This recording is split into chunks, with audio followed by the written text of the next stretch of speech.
Our curtain raiser today in the deep dive segment is the Nigerian economy. Of course, like we established when we started the show today, we have the unveiling of our ministers and their portfolios.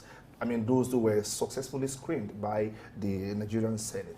Okay, now one of them is Wale Edun, who is the Minister of Finance and the Coordinating Minister for the Economy. What a time to be the Finance Minister in a country like Nigeria. Of course, we have over $400 billion worth of GDP last year, but then this is an economy that is, for the want of better expression, in some kind of challenge, if not too much at the moment. We have the fiscal and monetary policies that have been brought to the fore by the present government, and we have our challenges that we are grappling with now. Now he has been appointed, and of course, going by his antecedents, all eyes have been on him, and people, not quite few, a lot of people are believing that, okay, he has the competence to make this thing work and create that turnaround that every Nigerian, both at home or in the diaspora, is looking out for. So we'll start with that, and Idahosa will be here to talk about, I mean, he is actually here to talk about that. Wale Edun, the man himself. Is he, or why is he the man for the job? Well, I think for me first to say congratulations to him, because I don't envy him, especially in a trying time like this, because we have to save our economy, and therefore very tough decisions had to be taken, and there will be a lot of people out there who are going to be hard on him. We're going to see a lot of actions that are coming from people with socialist tendencies, people who believe in government interventionism, of course, those who also believe in welfare states and all this kind of philosophy that drive economic development. We all be there saying and say, look, this is where we go. But I feel that it's a position well deserved. The appointment for me is a square peg in a square hole. He has done it before, especially as Commissioner of Finance in Lagos State. And that was happening at a time when, of course, Lagos had to face a dire situation like this. Especially when, of course, the now president was the governor in Lagos State, and he attempted to create council, which were on constitutional issues. And then, of course, the then president said, well, you can't create council, because if you have to create council, you have to amend the 5th schedule of that constitution, which has listed the names and number of local governments in each state. So if you don't amend that constitution, you can't create state. And because of that, they said, well, we won't give you allocation until you revert to the old order. And of course, the president now, who was then governor, knew what he was doing, and he put his feet on the ground. And now, of course, the federal government will not send any allocation to Lagos for local government. And then Lagos had to look for creative way, we want to generate revenue to be able to support the structure that was on ground. And for 7 years, Wale Edun did creditably well, and Lagos is what it is today because of those foundations that were laid. So these are the same times that we are in Nigeria at the moment. We're looking at paucity of resources. We're looking at economic not performing well, fiscal and monetary policy not aligning. So you are looking out for a man here who is taking on a job to be able to see how to align both monetary and fiscal policy so that we can drive same direction. But I think one of the things that he did in Lagos, which is also very, very important to us as a nation today, is how we can deploy e-governance so that we can put eye on all the revenues and block all the leakages from which revenue flies away from the space. And I think that if we can pioneer that in Nigeria in the next 1 or 2 years, and we can block all the leakages and all the loophole through which revenue disappear, a lot will really go well for us as a nation. All right, let's look at some of the challenges of the economy. You mentioned earlier that you do not envy the Minister of Finance, Wale Edun, because of the challenges that is coming into and will need to take care of. Let's start with inflation. You talked about monetary and fiscal policies. Now, along that line, tackling the rising inflation in Nigeria, what would you set as an agenda? What would you expect him to do? in respect to tackling the high inflation in Nigeria? Yeah, I am also hoping that we're going to have a CBN whose philosophy will align with Wale Edun's philosophy in terms of how monetary policy should be driven. And because there are a whole lot of things that are really challenging for us as economy. The other time we spoke about the very high interest rate. The borrowing rate in Nigeria is criminal as we speak. And of course, that cannot help any economy to grow. Because what we're looking at is that if you have a business that you can run and then you can make a profit of 28%, then that must be a very lucrative business. I don't see any business that anybody can run genuinely and make a profit of 28% without defrauding the system, if we have to be fair. So this is really where the problem in the economy lies. And that monetary policy had to be revisited. We have to look at what are the risk factors. People talk about the cost of borrowing, and that's what commercial banks always talk about. You know the cost of fund, the cost of capital. For God's sake, the capitalization of our bank was supposed to say that equity has been raised. That every bank has a minimum of 25 billion to be able to do business. So where are we procuring this capital from? That the cost is so high that we cannot lend at a digit. This issue has to be examined critically by the minister, sitting down with whoever will become the CBN governor. Then, of course, we also have to look at the fiscal side, to look at the taxes. Multiple taxation does not allow companies to breathe. The local government is taking some, states is taking some, federal government is taking some, and at the end of the day, there's really nothing that is left. But also understanding that, of course, when you are collecting rates and taxes from company, all they do, they pass it over to the final consumer. And what that does is it drives prices up. And what causes inflation, especially here, is even the price of food. So these are issues that we need to deal with. Now, we also have issues with logistics, which we also need to tackle drastically, because a lot of the real driver for inflation in Nigeria is the cost of food item. If you look at the statistics released by MBS, you see the one driving inflation hard is actually the cost of consumer goods. Now, why? Because we have problem with logistics. No good roads, no access to farm. People cannot convey what they have. Now, these are all issues. Our port has issues. We have not been able to expound our port systems. These all have to be taken care of as this minister take his seat. The Nigerian free trade zones have to be activated. We have free trade zones in name, but they are not functional. Okay. If you go to the UAE, you see free trade zone working excellently well. People are coming from all over the place, setting up companies in the free zones. But in Nigeria, we have not had that. At least it's only Lagos that is having a free trade zone that seems working. So all these areas have to be concentrated on by the new minister to see how we can drive the conversations so that we have a robust economic policies that will bring the shared prosperity that we are talking about. Okay, so let's look at the issue of national debt. Okay, now, when you look at the promises made by the present administration, people are asking where would they get the fund from? Taxes are just one part of it, and you are against, by what you said, multiple taxation. Okay, some are saying, okay, maybe we should borrow some more, even though some say that our borrowing rate is too high. When you look at the debt to GDP ratio, it's high. How would you advise this new minister to handle the issue of debt so it doesn't become like another strain to us as Nigerians? No, just a correction. The debt to GDP ratio of Nigeria is one of the lowest in the world. But based on our resources. Yeah. So that's why I said we should make that correction. Okay. The debt to GDP ratio in Nigeria is one of the lowest. The real problem with debt in Nigeria is that the debt to revenue ratio is what is excessively very high.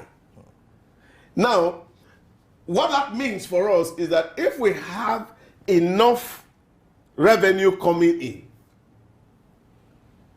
and all our leakages are blocked, government will have more revenue coming in. And therefore, that gap between revenue and borrowing rate will be able to manage and balance it. And then, of course, you can still borrow. If you look at and do a comparative analysis of even the most civilized countries in the world, check, for example, America. America has already exceeded 100% of debt to GDP ratio.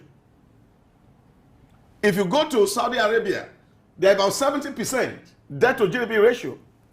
If you go to the UAE, it's about 102%. And in Nigeria, we're just 23% debt to GDP ratio, which is about the lowest in the world. So what that means for us is that once we can increase our revenue profile, we can borrow more and invest in critical infrastructure that will bring about the job that we all are craving for, that will bring about the prosperity and a buoyant economy that all of us will be proud of.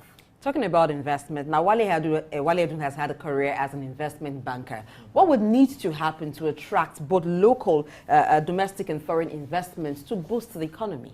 Yeah, I think we also know that there are a lot of encumbrances from regulatory agencies of government, and of course that needs to be streamlined. These are issues that a lot of people have to look at, and that's very critical. Now, people are also looking at the security of their assets. If I'm going to bring fund into your economy, how safe is that fund? Take, for example, you bring an Israeli and say, come and do farm in Nigeria, and then they invest so much money in farm, and then at the end of the day, Boko Haram will not allow them to go to farm. That's a big problem. And this is issues that, of course, we also have to face frontally because they are all interconnected. You know, like the management scientists call it today, we live in a VUCA world. That C in VUCA is the complexity of the economic world. Everything is connected to the other. Now, for a foreigner to bring money to your economy, you must be sure that it can operate and it can make profit. That's on one hand. Now, it must also be sure that the monetary policy of your state will allow him to repatriate his profits. Because every businessman who gets money into business, all that is looking out for is profit. Now, if you make money and you cannot take your money out, as we currently had during the last administration, where a lot of airlines who did business in Nigeria cannot take their profit away, or even the money that they have made legally in the economy, because we are saying we have problem with forests, then of course that will not be something that will encourage foreigners to bring in money. And I think as the special advisor on the president on monetary policy, Wale Edun has actually already addressed this critical issue to say people who bring in money into economy, they should have the liberty to take their money away. Now, once that ecosystem is created, where people are sure that they can repatriate their fund, and they can also make profits legally, and of course, there is support infrastructure from government, then of course, FDIs will sure come into the country. Okay, before we go on this particular segment of the show, Anna, the CBN is being investigated as we speak now, and that speaks volumes for a country like Nigeria. And now we have a new minister. Of course, the CBN is under his purview, so to speak, in the context. What should be the body language in terms of ethics, values, and accountability that should come from the top to the bottom? You see, if you have read the book written by Miles Tomorrow, The Burden of Freedom, you will remember that Miles Tomorrow says there are two values that are very critical to success in life, but which is completely lacking in the third world country, is the principle of accountability and the principle of responsibility. Now, audit is a governance issue. It shouldn't become a problem for us to submit our books to be audited, that things are done in line with the laws of the land. It's not every time that audit is taking place that, of course, that corruption has taken place. Because that's the way we look at it. Once they say, bring your book and let us audit it, people are thinking, oh, somebody has stolen money. Most of the time, it's always not like that. You must realize that from time to time, you see, people need to balance their book and see whether we are playing according to the rule, whether we are violating some laid down regulations, whether compliances are followed. These are the issues that come up in audit. And sometimes you find that once it's done properly, government analysts see where things went wrong. And if, of course, you also see that there were variations in prices and the rest of it, then it becomes open to the government and help them take decisions on how to channel funds and resources. So audit for me is something that is natural, is something that we should do from time to time.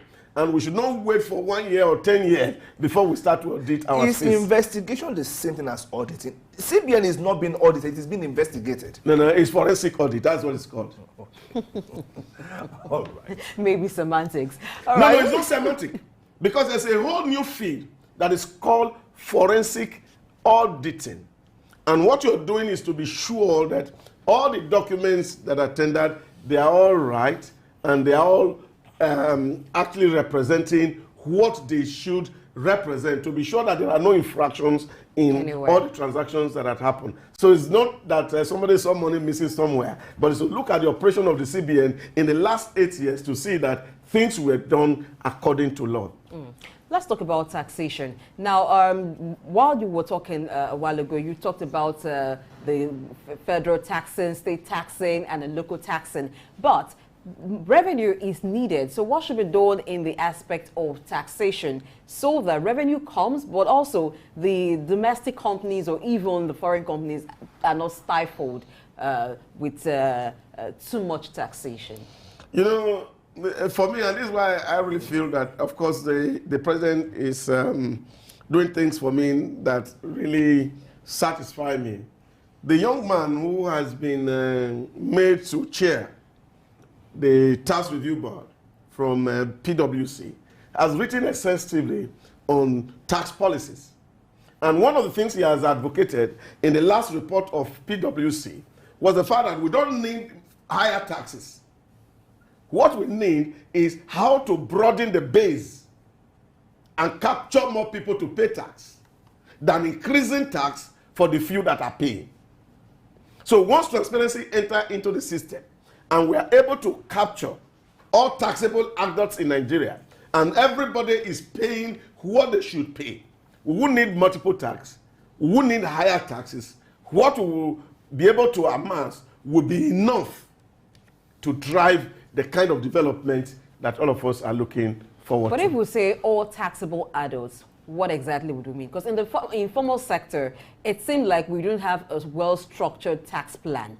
Well, you like the formal sector, you pay your tax from where you work. Now, some persons may start paying more taxes if we go by the way it is. So what kind of structure needs to come into the informal sector so people don't pay tax here and they also pay tax there by making sure that everybody pays tax? I think it's just that we have a government that has a strong will to be able to drive this. If you go to Rwanda, for example, and you are selling corn on the streets, by that you are making some income. Yes. But those people the tax also authority is their responsibility to check you from time to time to see whether you have a tax receipt. Some of them in certain areas, particularly close to market areas, they give them things like tickets that they pay to the local Yeah, councils. and that is what I'm saying. In Lagos now, you can't see those kind of taxes. If you want to pay tax, you go straight to the bank because it has been operationalized in terms of e-governance. You can't pay tax to an individual with ticket. You go to the bank, they give you a tax receipt. It's as simple as that. So nobody is going to collect it from the back end. If they give you a fake receipt, the system will catch with you. In short, something happened 2 days ago. My friend called me and said he got an SMS from Lagos State government that he has contravened a traffic offense. And he said, I didn't drive. Wow. I didn't drive. So he was calling his wife and said, where did you drive? And so he said, okay, he just tried to enter into the system to check what was the detail of the offense said. You know what? They told him, in the last 2 weeks, your insurance is expired.